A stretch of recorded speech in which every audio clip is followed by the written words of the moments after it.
नमस्कार सभी विद्यार्थियों का एक बार फिर से एग्री कोचिंग बाय विकास सर परिवार में स्वागत करता हूं। हम लोग रोज एग्रीकल्चर के बेहतरीन प्रश्नों के साथ मुलाकात करते हैं। जैसा कि आप लोगों को पता है, कृषि विज्ञान से संबंधित जितने भी एग्जाम होते हैं, चाहे आईसीआर हो, बीएचयू, एएफ हो, आईबीपीएस, एग्रीकल्चर टीजीटी, पीजीटी, जो भी इस तरीके के एग्जाम होते हैं उनकी तैयारी से संबंधित प्रश्नों को रोजाना लेकर आते हैं। प्यारे विद्यार्थियों, जितने भी आप लोग हमारे चैनल से जुड़े हैं, सबका हम एग्री कोचिंग बाय विकास सर परिवार में स्वागत करते हैं। चलिए आज के प्रश्नों को शुरू किया जाए। फर्स्ट क्वेश्चन हमारा कह रहा है, फ्लिंट कॉर्न का वैज्ञानिक नाम क्या है। फ्लिंट कॉर्न का वैज्ञानिक नाम आपको बताना है। क्या होता है?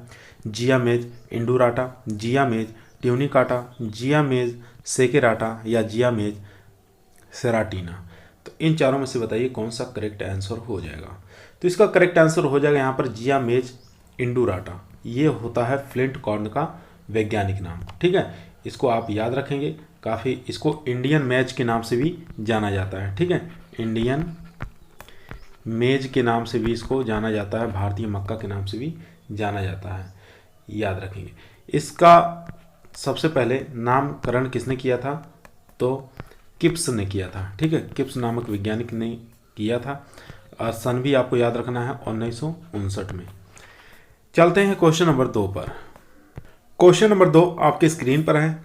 क्वेश्चन कह रहा है, प्रति हेक्टेयर अधिकतम उर्वरक खपत है। आपको बताना है प्रति हेक्टेयर सबसे ज़्यादा उर्वरक कौन सा राज्य खपत करता है। पंजाब, पांडिचेरी, हरियाणा या उत्तर प्रदेश। तो इसका करेक्ट आंसर हो जाएगा पंजाब जो है प्रति हेक्टेयर की दर से सबसे ज़्यादा उर्वरक खपत करता है। ए ऑप्शन यहाँ पर हमारा राइट आंसर हो जाएगा। चलते हैं क्वेश्चन नंबर 3 पर। क्वेश्चन नंबर 3 देखेंगे, बहुत ही बेहतरीन क्वेश्चन है। क्वेश्चन कह रहा है, उत्तरी गोलार्ध में हवा का घड़ी की विपरीत दिशा में घूमना क्या कहलाता है। चक्रवात, प्रति चक्रवात, वर्षा या कोहरा। मान लीजिए ये घड़ी है, घड़ी को चलना, घड़ी मान लीजिए ये घड़ी है, इसको हम बना दे रहे हैं, अभी आपको बढ़िया समझ में आ जाएगा। चलना चाहिए था इस साइड से, ठीक है, लेकिन चल किस साइड रही है? चल इस साइड रह रही है। तो इसका विपरीत दिशा में घूमना क्या कहलाता है? तो वो कहलाता है चक्रवात। ठीक है, ए ऑप्शन हमारा यहाँ पर करेक्ट आंसर हो जाएगा। इसको साइलोन के नाम से भी जानते हैं, याद रखेंगे। चलते हैं क्वेश्चन नंबर 4 पर। क्वेश्चन नंबर देखेंगे 4 नंबर क्वेश्चन कह रहा है, कृत्रिम वर्षा कराने जिसको कहते हैं मेघ विजन के लिए प्रयुक्त यौगिक कौन सा है। एजीएल, NiFe या HE। तो इन चारों में से बताइए कृत्रिम वर्षा के लिए कौन सा जिम्मेदार है। अभी चीन में ही सूखा पड़ गया था, सूखा हो जाने के कारण वहाँ पर कृत्रिम वर्षा कराया गया था। ठीक है, कृत्रिम वर्षा कराया गया था, जिससे क्या हुआ था, जिसके कारण क्या हुआ था, वहाँ पर बाढ़ की स्थिति बन गई थी। तो इसमें प्रयोग किया जाता है AgEl का। ठीक है, ए ऑप्शन यहाँ पर राइट आंसर हो जाएगा। सिल्वर आयोडाइड इसको कहा जाता है।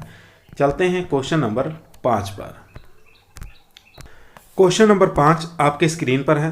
क्वेश्चन कर रहा है, PV18, कल्याण सोना और यस 227 गेहूं की किस्मों का विकास हुआ गामा किरण विकिरण द्वारा, एकाधिक क्रॉसिंग द्वारा, चयन द्वारा या जेनेटिक इंजीनियरिंग द्वारा। यहाँ पर यस देख रहे हैं, यस का मतलब होता है सिलेक्शन। ठीक है, इसका मतलब होता है सिलेक्शन। तो यहाँ देख सकते हैं चयन है, यानी कि सिलेक्शन है। सी ऑप्शन यहाँ पर करेक्ट आंसर हो जाएगा। ठीक है, सिलेक्शन द्वारा इनको तैयार किया गया।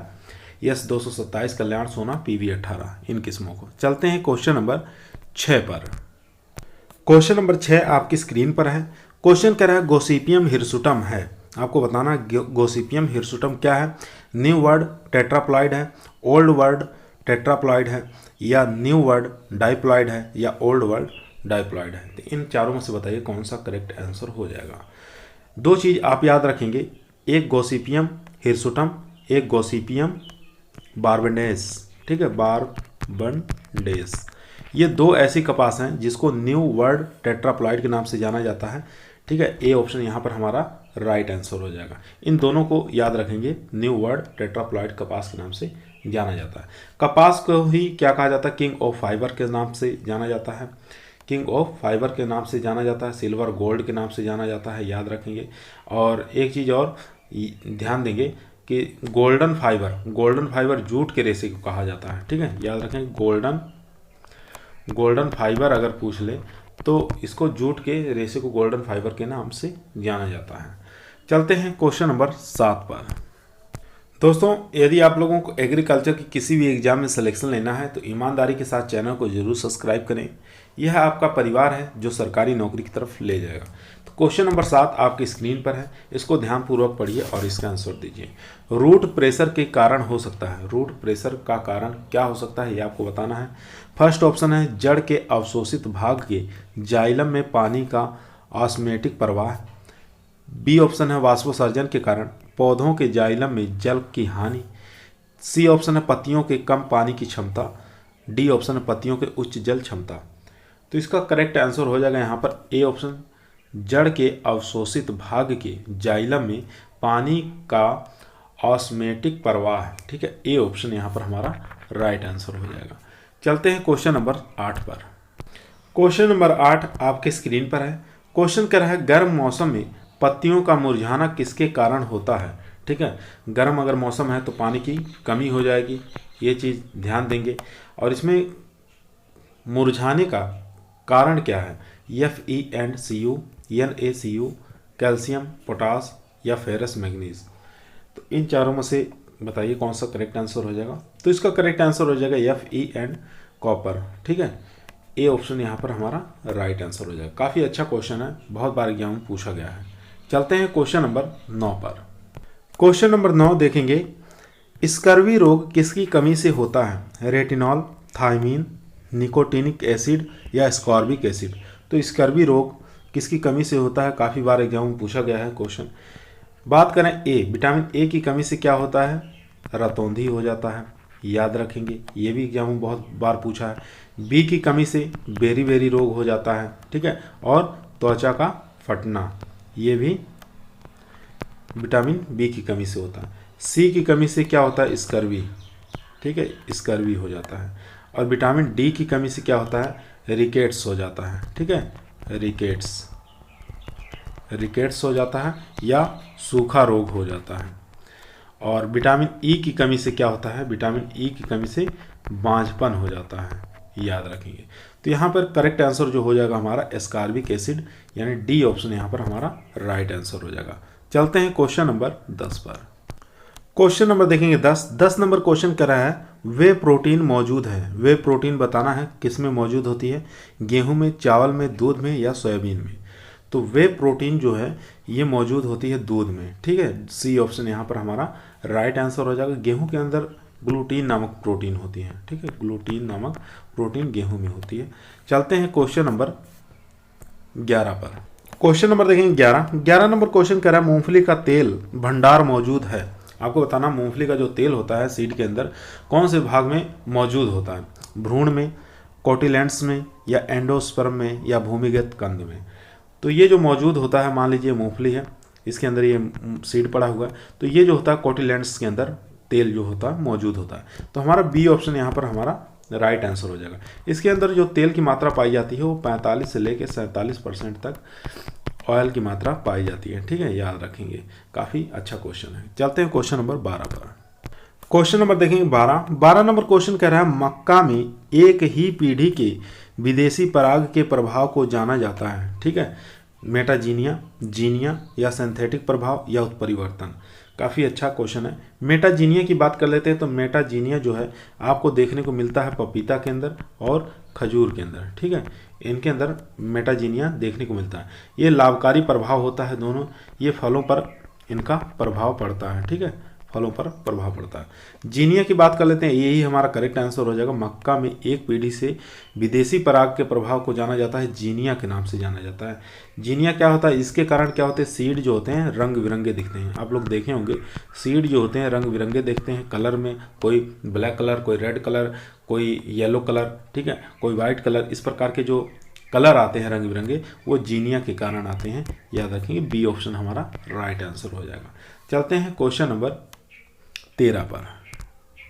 क्वेश्चन नंबर देखेंगे 13 नंबर क्वेश्चन कह रहा है चना, मसूर, मूंग और उड़द के प्रमाणित बीज के उत्पादन के लिए आवश्यक अलगाव दूरी मीटर रखते हैं, ठीक है। आइसोलेशन डिस्टेंस, दूरी आपको बताना है कितनी रखते हैं पौधे से पौधे, लाइन की दूरी। तो इसमें इसलिए अलगाव रखते हैं क्योंकि चना, मसूर, मूंग और उड़द, ये तीनों जो क्रॉप्स हैं, चारों क्रॉप जो हैं, ये सेल्फ पॉलिनेशन वाली क्रॉप हैं। तो इसमें डिस्टेंस रखते हैं 5 मीटर की, ठीक है। तो डी ऑप्शन यहाँ पर हमारा करेक्ट आंसर हो जाएगा, डी ऑप्शन याद रखेंगे। चलते हैं क्वेश्चन नंबर 14 पर। क्वेश्चन नंबर देखेंगे 14 नंबर क्वेश्चन कह रहा है एमाइड रूप में नाइट्रोजन युक्त उर्वरक है, ठीक है। कौन सा ऐसा उर्वरक है जो एमाइड के रूप में है? यूरिया, कैन, अमोनियम सल्फेट या अमोनियम फास्फेट।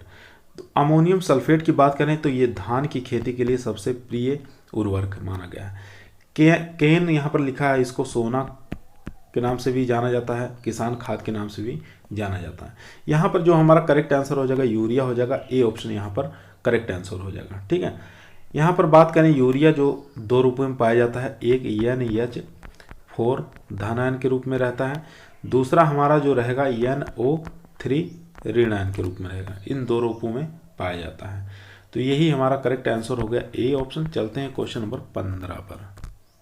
क्वेश्चन नंबर देखेंगे 15 नंबर क्वेश्चन कर रहा है दलहनी फसल जो वायुमंडल नाइट्रोजन का स्थिरीकरण नहीं करती, यहाँ पर नहीं करती पूछा है, अरहर, मटर, सोयाबीन या राजमा।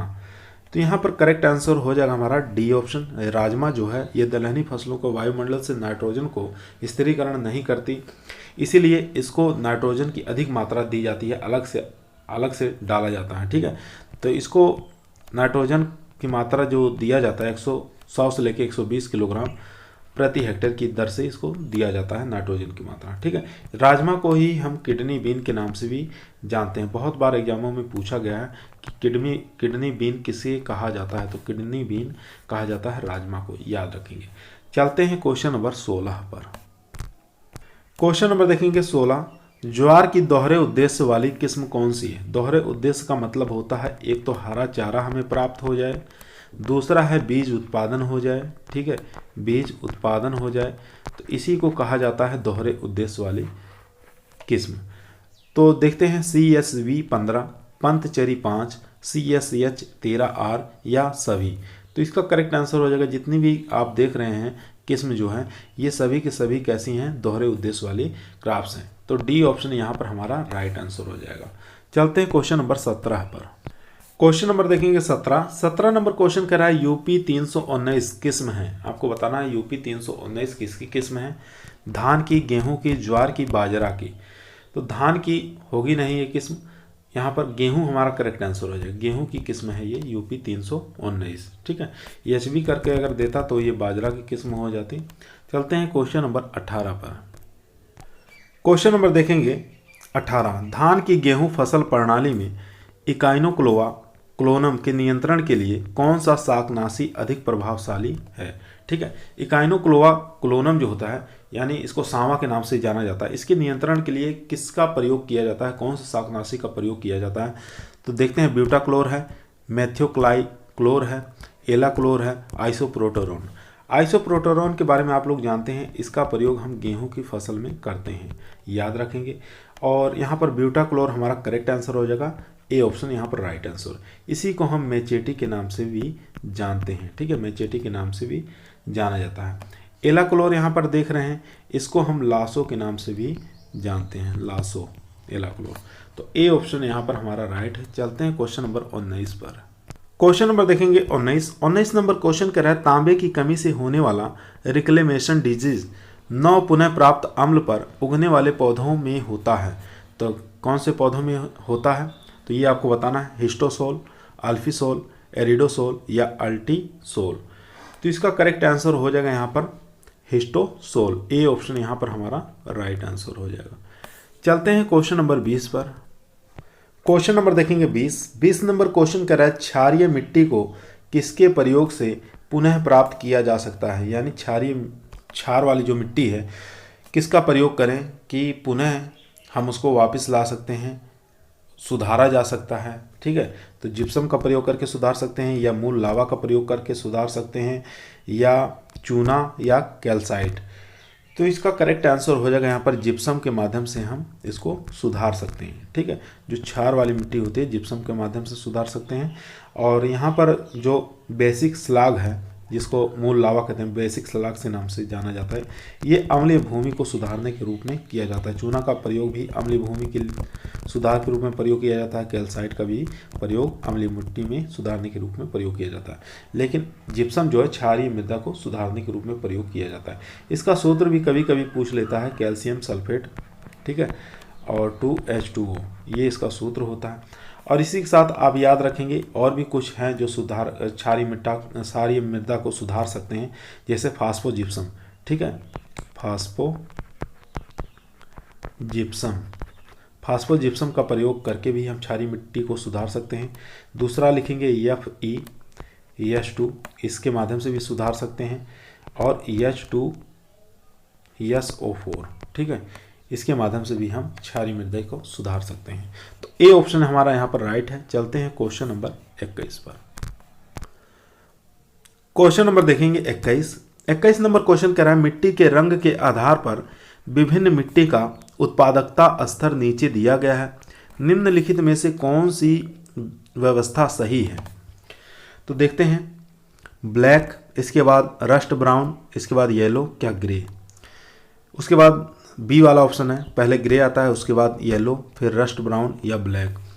सी ऑप्शन है ब्लैक, येलो या रस्ट ब्राउन या ग्रे, उसके बाद ऑल ऑफ दीज। तो इसका जो सही सीक्वेंस है वो ए ऑप्शन हो जाएगा। पहले ब्लैक आ जाएगा, फिर उसके बाद रस्ट ब्राउन, फिर येलो, फिर ग्रे, ठीक है। ए ऑप्शन यहाँ पर हमारा राइट आंसर हो जाएगा। चलते हैं क्वेश्चन नंबर 22 पर। क्वेश्चन नंबर देखेंगे 22 नंबर क्वेश्चन कह रहा है, किस कीट की मादा के गूदा सिरे पर बालों का गुच्छा होता है? आपको बताना कौन सा ऐसा कीट है, मादा कीट है, जिसके पीछे वाले हिस्से पर बालों का गुच्छा नजर आता है, ठीक है। तो देखते हैं, sugar cane top borer, sugar cane leaf hopper, या शुगर कैन रूट बोरर, या शुगर कैन वाइट गर्ल। तो ये इसका करेक्ट आंसर हो जाएगा शुगर कैन टॉप बोरर, ठीक है। ए ऑप्शन यहाँ पर हमारा राइट आंसर हो जाएगा। चलते हैं क्वेश्चन नंबर 23 पर। क्वेश्चन नंबर देखेंगे 23 नंबर क्वेश्चन कह रहा है, कीट और रोगों के कारण कृषि उत्पादकता में कितनी % कमी आ जाती है? 1%, 30%, 5% या 15%। सबसे ज़्यादा जो हानि होती है वो खरपतवार से होता है, ठीक है, यानी कि वीड्स से होता है। वीड्स से कितना % होता है? 33 से लेके 35% तक होता है। तो यहाँ ऑप्शन में देख सकते हैं 33 दिया है, तो ये हमारा ऑप्शन खराब हो जाएगा, ठीक है।